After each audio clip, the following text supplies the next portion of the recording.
Bu dunyodagi eng qiyin va xavfli ishlardan biri. Oylik maoshi $45,000. Lekin hatto konchilik ham bu kasb yonida osondek Mana shu tuyuladi. joyda videoga like bosish va kanalga obuna bo'lish esdan chiqmasin. Bir qarashda ish juda oddiy ko'rinadi. Siz maxsus kostyum kiyasiz va suv ostiga sho'ng'iysiz. Ammo aslida vaziyat mutlaqo boshqacha.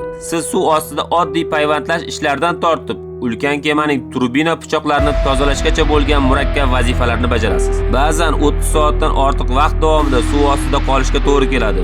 Xavf esa har soniyada mavjud. Akulalar hujumi, kislorod uskunasining ishdan chiqishi yoki kuchli oqimlar. Eng yomoni bu ish sokin dengizda bajarilmaydi. Ko'pincha siz quruqlikdan yiroq joylashgan neft platformalarida ishlaysiz. Statistikaga ko'ra, buzilishlarning 90% kuchli bo'ronlar paytida sodir bo'ladi. Aynan o'sha vaqtda sho'ng'ib, shoshilinch ta'mirlash ishlarini bajarishingiz kerak bo'ladi. Qay darajada xavfli bo'lmasin, ammo baribir ishni to'xtatishingiz mumkin emas. Shu sababdan bu kasb nafaqat jismoniy, balki ulkan jasorat talab qiladi.